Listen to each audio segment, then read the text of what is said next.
हम पिछले व्याख्यान में बात कर रहे थे मांग फलनों का निरूपण की, डेरिवेशन ऑफ डिमांड फंक्शन की।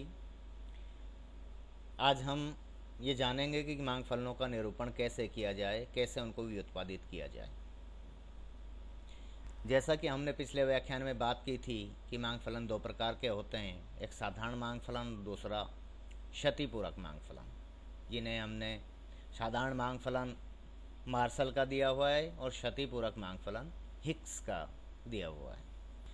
तो एक साधारण मांग फलन का निरूपण दिए हुए आय प्रतिबंध के अनुरूप उपयोगिता अधिकतमकरण की प्रथम क्रम की शर्त के आधार पर किया जा सकता है या किया जाता है, जबकि क्षतिपूरक मांग फलन का निरूपण दिए हुए उपयोगिता के स्तर के अनुरूप। ये दोनों में फ़र्क है। दी हुई उपयोगिता की बात हो रही है यहाँ, तो दी हुई उपयोगिता के स्तर के अनुरूप कुल व्यय के न्यूनतमकरण की प्रथम क्रम की शर्त के आधार पर किया जाता है। ये दो चीज़ें। तो साधारण मांग फलन का निरूपण कैसे होगा? उपयोगिता अधिकतमकरण की प्रथम क्रम की शर्त के आधार पर हम इसका निरूपण करते हैं। तो ऑर्डिनरी डिमांड फंक्शन और कंपनसेटिंग डिमांड फंक्शन, दो तरह के मांग फलन हमने फेस किए हैं, जिनके बारे में हम बात कर रहे थे अभी पिछले व्याख्यान में। साधारण मांग फलन के निरूपण के बारे में अभी हमने जैसे लिखा हुआ है, इसको हम गणितीय स्वरूप में इस तरह से कह सकते हैं कि मैक्सिमाइज यूटिलिटी, उपयोगिता को अधिकतम कीजिए। सब्जेक्ट टू प्रतिबंध क्या है? बजट या आय, y equal to P1 into Q1 plus P2 into Q2, जबकि यदि उपभोक्ता के बजट में दो वस्तुएं हैं तो उस स्थिति में हम इस तरह से इसका निरूपण करते हैं, इसको निकालेंगे। दूसरी तरफ कंपनसेटिंग डिमांड फंक्शन है, जो क्षतिपूरक मांग फलन है, उनका निरूपण व्यय को न्यूनतमकरण की प्रथम क्रम की शर्त के आधार पर किया जाता है, जैसा हमने लिखा हुआ है। इसका गणितीय स्वरूप यह होगा कि मिनिमाइज एक्सपेंडिचर। अब एक्सपेंडिचर कितना होगा? उपभोक्ता के बजट में दो वस्तुएं हैं, Q1 और Q2, तो Q1 पर कुल व्यय कितना होगा? भाई वस्तु की मात्रा और उसकी एक प्रति इकाई कीमत, तो कीमत गुणा मात्रा बराबर वस्तु पर कुल व्यय। अब मान लीजिए जैसे हम बात करें कि हमारे पास में पेन है, वस्तु के रूप में पेन है, 10 पेन है, एक पेन 10 रुपये का है, तो पेनों पर कुल खर्च हो गया 100 रुपये। दूसरी तरफ हमारे पास में मान लीजिए कि कॉपियाँ हैं और कॉपियों की संख्या है हमारी 10। एक कॉपी आती है 20 रुपये की, यानी उसकी कीमत, तो कॉपी पर कुल व्यय कितना हो गया? कॉपी की कीमत गुणा कॉपी की मात्रा। तो कॉपी की कीमत क्या है? 20 रुपया, और मात्रा क्या है? 10 इकाई, तो 20 गुणा 10 बराबर 200।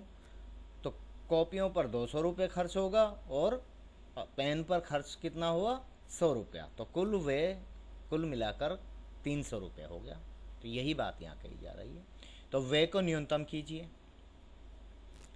अब कैसे करोगे? क्योंकि उपयोगिता स्तर दिया हुआ है, उपयोगिता स्तर तो वही रहना है, U0 कांस्टेंट यूटिलिटी। तो ये दो तरीके हैं जिनसे हम मांग फलनों का निरूपण करेंगे। दोनों ही अलग अलग, साधारण और क्षतिपूरक मांग फलनों के लिए अलग अलग तरीके हैं। अब एक उदाहरण लेते हैं क्वेश्चन के रूप में कि यदि उपयोगिता फलन U equal to Q1 into Q2 है, तो साधारण व क्षतिपूरक मांग फलन निरूपित कीजिए और उनकी प्रमुख विशेषताएं बताइए। इससे हम अपनी बात को और अच्छे से समझा पाएंगे और आपके भी अच्छे से समझ में आ जाएगा। अब साधारण मांग फलन का निरूपण कैसे करना है कि उपयोगिता को अधिकतम कीजिए। प्रतिबंध क्या है? बजट या आय। तो मैक्सिमाइज यूटिलिटी हमारे पास ये रहा function U equal to Q1 Q2। Subject क्या है? आय उपभोक्ता के पास, क्योंकि दो वस्तु हैं Q1 एंड Q2, तो इन पर जो खर्च होगा वो जो इनकी उपभोक्ता की आमदनी होगी Y equal to P1 Q1 plus P2 Q2 होगी, जिसको हमने सीधा लिख दिया है Y minus P1 into Q1 minus P2 into Q2 equal to 0। ये प्रतिबंध है, आय का प्रतिबंध या बजट का प्रतिबंध हुआ। अब आपके ध्यान होगा, मैंने आपको बहुत अच्छे से समझाया था पिछले, जब हमने शुरुआत किया था अवकलन, और ख़ास तौर से आंशिक अवकलन जब हमने पढ़ा था, मैक्सिमा मिनिमा का अध्ययन किया था। तो मैक्सिमा मिनिमा में हमने देखा था कि विदाउट कांस्टेंट जब करते हैं तो वहाँ हमें लॉगरेंज फंक्शन की कोई ज़रूरत नहीं पड़ती, लेकिन यदि प्रतिबंध है हमारे सामने तो हम लॉगरेंज फंक्शन का काम में लेते हैं। तो यहाँ अब देखिए, अभी आपने और पिछले व्याख्यान में अभी इसमें जब उपभोक्ता का संतुलन पढ़ा तब भी इसको काम में लिया है हमने। लॉन्गरेंज फलन का निर्माण करते हैं। लॉन्गरेंज फलन क्या है? पाई इक्वल टू, अब यह पाई की जगह जेड भी लिख सकते हो, वी भी लिख सकते हो, ये आपके ऊपर है, ये कोई ख़ास बात नहीं है, हम वैसे ही ले रहे हैं। पाई इक्वल टू उद्देश्य फलन, objective function plus lambda into constant प्रतिबंध, ये होता है। बना दीजिए साहब। जब बनाएंगे तो लॉन्गरेंज फलन बना पाई इक्वल टू, अब उद्देश्य फलन क्या है? Q1 Q2 को मैक्सिमाइज करना है तो Q1 Q2 प्लस लैम्डा, प्रतिबंध क्या है? ये रहा y minus P1 Q1 minus P2 into Q2, ये प्रतिबंध है। ये हमारा लॉन्गरेंज फलन बन गया। अब लॉन्गरेंज फलन बन गया तो उपयोगिता अधिकतम कण की प्रथम क्रम की शर्त के आधार पर हम साधारण मांग फलन का निरूपण करते हैं। उपयोगिता अधिकतम कण की प्रथम क्रम की शर्त क्या है? कि इसका अवकलन कीजिए वेरिएबल्स के रेस्पेक्ट में। तो वेरिएबल्स से हमारे पास Q1 है, Q2 है और लैम्डा है, ठीक है। तो सबसे पहले del pi by del Q1 equal to क्या होगा? Q1 के सापेक्ष जब इसका अवकलन करेंगे तो यहाँ Q1 का तो 1 हो गया और Q2 बच गया, तो 1 इंटू Q2 तो Q2 प्लस लैम्डा बाहर है ही।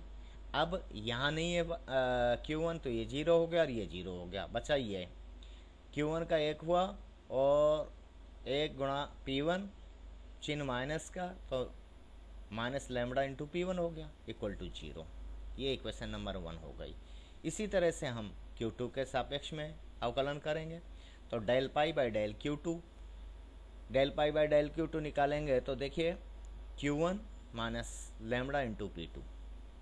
भाई Q2 के सापेक्ष जब अवकलन करेंगे तो Q1 as it is, Q2 का करेंगे तो 1 हो गया, इसलिए Q1 माइनस माइनस चिन्ह यहाँ से आ रहा है, देखिए ये अंदर है, लैम्डा बाहर है ही, और इसका P2 हुआ तो P2 इंटू लैम्डा हो गया, तो लैम्डा P2 इक्वल टू 0। ये समीकरण 2 हो गया। इसी तरह से del pi by del lambda equal to, अब लैम्डा के सापेक्ष में तो ये पूरा का पूरा ही हो गया, लैम्डा का तो 1 हो गया और ये बच गया, y minus P1 Q1 minus P2 Q2 equal to 0। ये 3 इक्वेशन हमारे पास आई, 3 इक्वेशन। अब इक्वेशन नंबर 1 और 2 से हम क्या करते हैं? Q2 equal to lambda into P1 हो गया, इसको हमने 4 नंबर नाम दे दिया।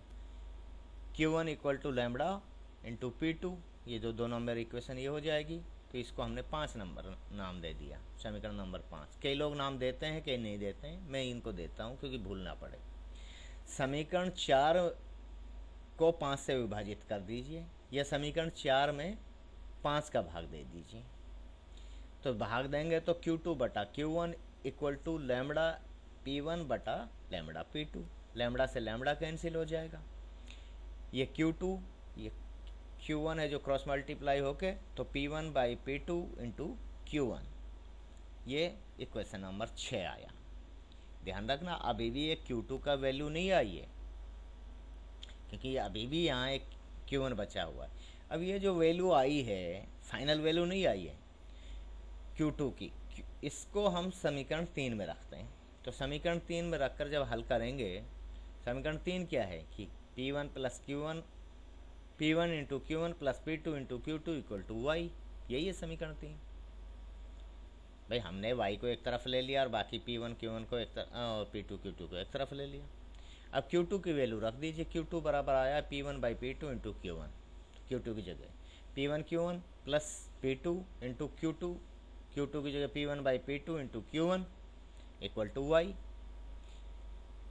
P2 से P2 कैंसिल, तो y बराबर क्या आ गया, और ये क्या आ गया P1 Q1 प्लस यहाँ पे भी P1 Q1, क्योंकि P2 से तो P2 गया, इक्वल टू Y।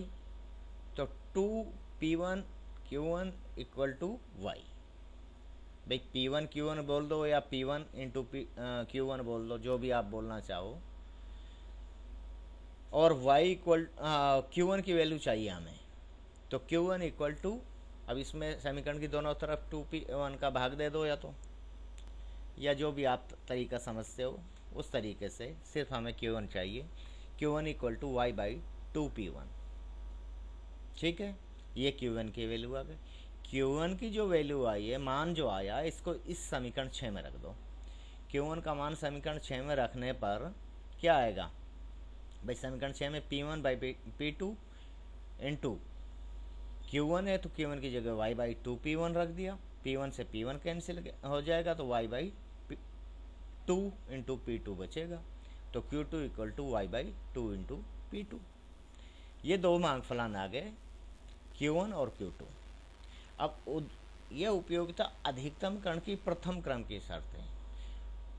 अब उपयोगिता अधिकतम हुई है या नहीं, इसको जानने के लिए पर्याप्त शर्त की आवश्यकता होती है, सेकेंड ऑर्डर कंडीशन, जिसे हम द्वितीय क्रम की शर्त भी कहते हैं। इसके लिए संबंधित बॉर्डर हैसियन डिटर्मिनेंट का सीमाबद्ध हैसियन निर्धारक का मान धनात्मक होना चाहिए। तो बॉर्डर हैसियन डिटर्मिनेंट कहाँ से आ रहा है? अब आपके ध्यान होगा, चलो वो ध्यान नहीं है तो कोई बात नहीं, यहाँ से ले लो सीधा ही। कैसे निकालेंगे देखिए, इसका Q1 के सापेक्ष फिर से अवकलन कीजिए।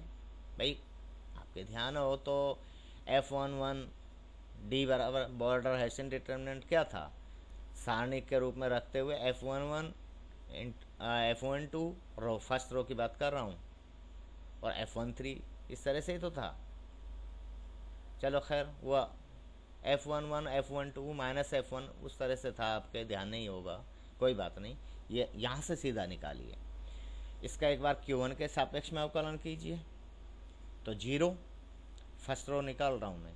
Q2 के सापेक्ष में करेंगे तो 1, और लैम्बडा के सापेक्ष में करेंगे तो माइनस P1। तो पहली रो में 0, 1 और माइनस P1, ध्यान रखना। दूसरी रो निकालेंगे,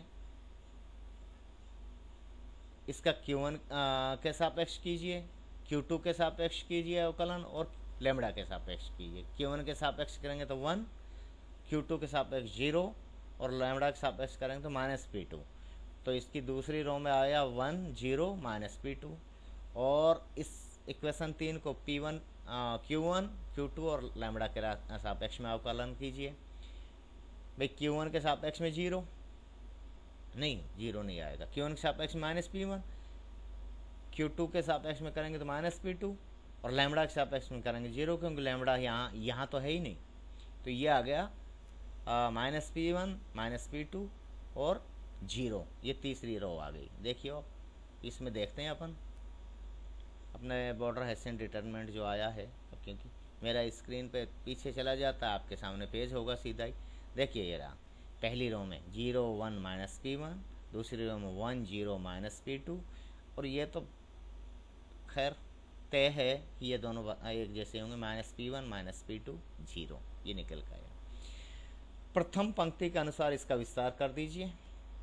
प्रथम पंक्ति के अनुसार, जब भाई सारणी का विस्तार आपने अच्छे से पढ़ लिया है, ये सारणी का मान निकालना, लाप्लास विस्तार की हम करते हैं, जिससे सारणी का मान निकल जाता है।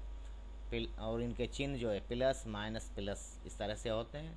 तो माइनस चिन्ह प्लस, माइनस चिन्ह, तो माइनस चिन्ह को बाहर लिखा 1, और इसके कोफैक्टर सेकंडर्स जो इस तरह के होंगे कोफैक्टर्स, भाई इसका निकाल रहे हो आप, तो ये रो गई और ये कॉलम गया, बचेगा क्या? ये 1 minus P1 minus P2 0, 1 minus P1 minus P2 0, ये आ गया।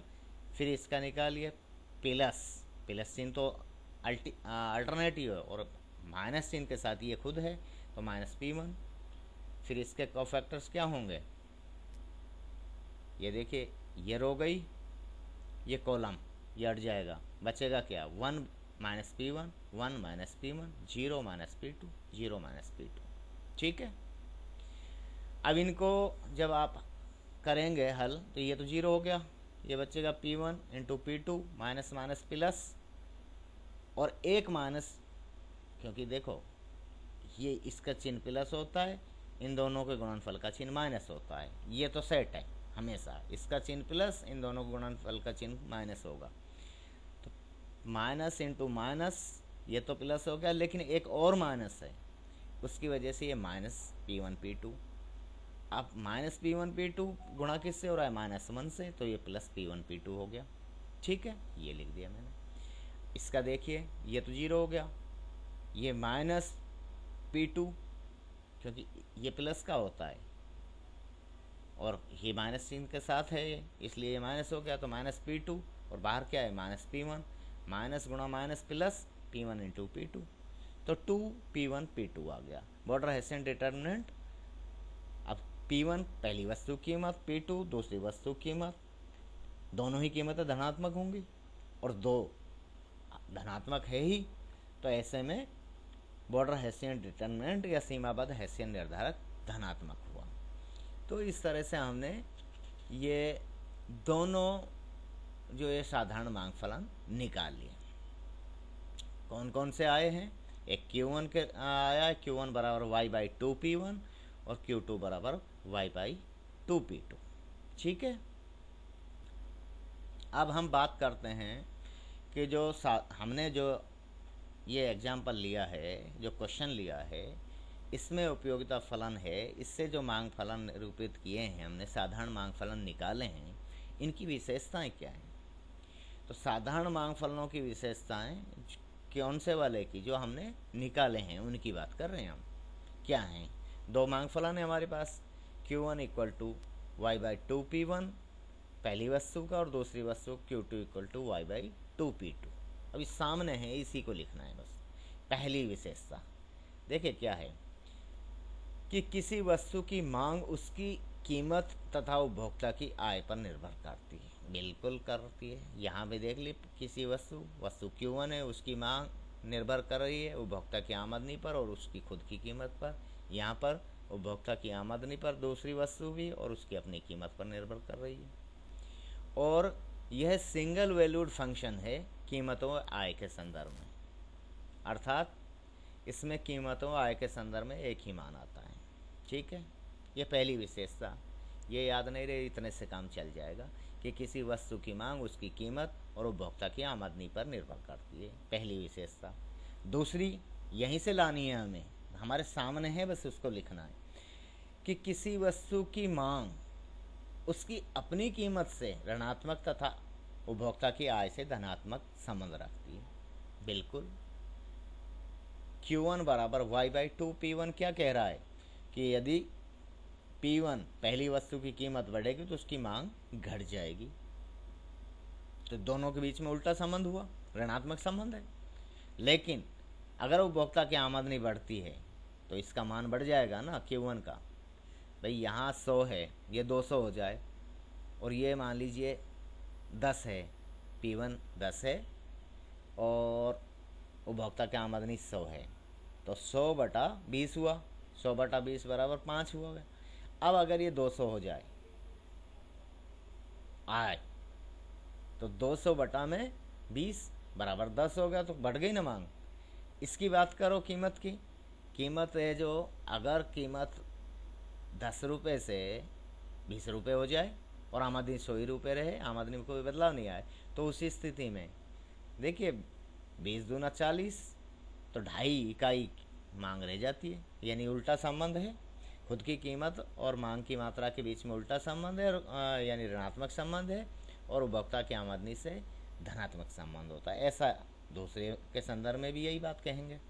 तो ये दूसरी विशेषता निकल के आई। और थोड़ा सा समझाओ, यहाँ मैंने इसको संकेतात्मक रूप से लिया है। Q1 P1 यानी पहली वस्तु की कीमत घटी तो पहली वस्तु की मांग की मात्रा बढ़ जाएगी, ठीक है।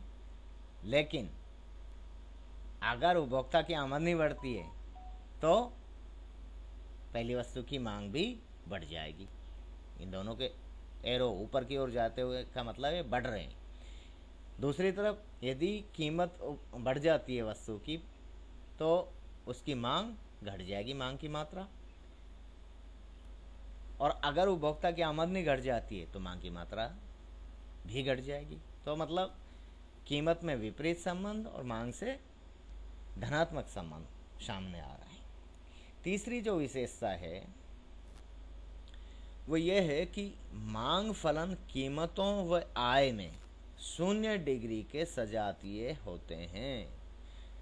डिग्री ऑफ होमोजेनाइटी है, समरूपता का जो अंश है वो 0 डिग्री है। अर्थात वस्तुओं की कीमतों व उपभोक्ता की आमदनी में समान अनुपात में परिवर्तन करें तो मांग मात्रा अपरिवर्तित रहेगी, कोई बदलाव नहीं आएगा। अब देखिए, इसको मैं दूसरे तरीके से आपको समझाने की कोशिश करूँ। ये यहीं से लिया है मैंने, यहाँ ये सारा कुछ है इन्हीं मांग फलों में। अब मान लीजिए कि इसको कैसे बढ़ा दें, आमदनी को कैसे गुणा कर दें और कीमत को भी कैसे गुणा करते हैं, तो मांग की मात्रा बदलेगी क्या? कैसे कट जाएगा, इसलिए बढ़ेगी नहीं। 10 भाई यही तो हुआ। इसका मतलब इसको 10% बढ़ाएं, इसको 10% बढ़ाएं, समान अनुपात में बढ़ा दें तो मांग की मात्रा अपरिवर्तित रहेगी। इसको 100 से तो 110 कर दें और इसको 10 से 11 कर दें, परसेंटेज 10 हुआ दोनों का। तो 110 100 से तो 110 कर दें और इसको अगर आप 10% बढ़ाएं तो 10 से 11 कर दें तो 11 दूना 22।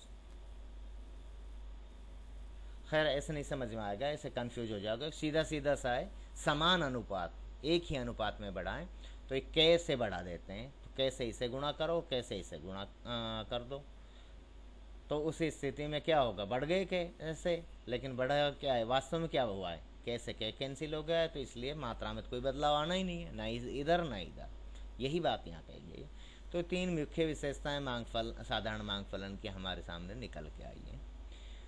आज इतना ही। आगे हम अगले व्याख्यान में क्षतिपूरक मांग फलनों का निरूपण कैसे किया जाए इसका अध्ययन करेंगे। थैंक यू, धन्यवाद।